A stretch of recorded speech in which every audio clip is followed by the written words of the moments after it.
Hello guys, welcome back to the channel. In this video, we are going to learn how we can create a pie chart using Laravel as a backend and React as a front end. In here, as you guys can see, I have created this pie chart where you can enable and disable any section you want, and if you move your mouse over them, it will also show you the total of each section that you want. So let's see how we can build this. First of all, we need to create a new model with a migration and controller. Then after that, let's go to our database, migrations, and inside our newly created migration file, in here we have to create our columns. So in here, I'm going to add product ID, transaction type, quantity, price, and status. After that, let's go to and create our controller. So we have to go to inside our app folder, HTTP, and inside our controller. Then select the newly created controller. Then inside this controller, we have to create a new method with the name of pie chart, and inside here we have to create a variable with the name of transaction and set it to our product transaction model. Then in there we will select transaction type and sum of quantity and give them a total quantity as an alias. Then we will group by them transaction type and we will execute our query.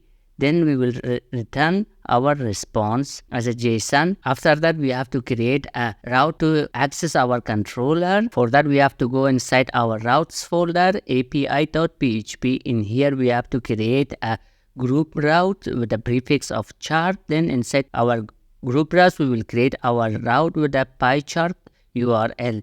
So this is it for our backend. Now we have to create our front end. So for that we need two packages. One is Axios and another one is Chart.js.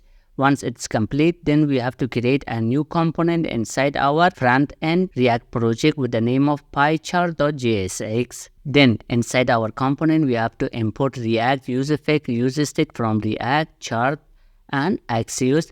Then we have to define our component. So we will create a new function with the name of pie chart, and inside this we will create a console with the data, so we can store our data as labels and values. Then we have to also export this so we can use it anywhere we want. Then to fetch our data, we are going to use effect and attach it with an empty array, so it should load when the component is rendered. Then inside here, we are going to create a new function with the name of fetch data, and inside there we will create try catch block. Inside our try, we are going to fetch our data from our server. Then we will store the response inside our transactions, and to get the label and values, we are going to map inside our transaction and fetch the label as a transaction type, and also for values we are going to map and get the total quantity. Then we are going to assign it to our data, and if anything goes wrong, we can console.log it. And also inside here, then we will call our fetch data function.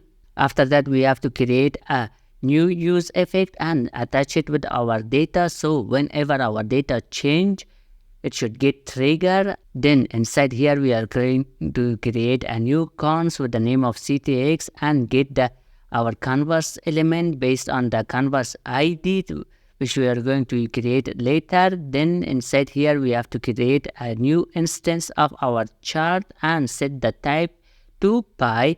After that, we have to add our data. Inside our data, we have to add our labels as data.label. Then we have to set our data set, and inside our data set, we have to fetch our data by typing data.values and add a background color for each of them. Then we have to create our options. Inside our options, we have to assign our plugins. Then we will set the legend position to top. Now we have to also create a cleanup function to run when the component gets unmounted, and inside here we have to destroy our pie chart to prevent the memory leak. Now let's go and render our chart by typing return and create our HTMLs. Then inside here we also have to create our canvas with the ID of my pie chart, so we can render our chart. Now if we come to our browser and refresh our page, as you guys can see, our chart is ready we can enable and disable any section we want, and whenever we move our mouse over them, we can get the title and the total of our data. So if I move here or here, as you guys can see, I get my title and my total. So this is it for this video. Hope you guys enjoyed the video, and if you have any questions, write it down in the comment, and don't forget to press the subscribe and like button. See you guys in the next video.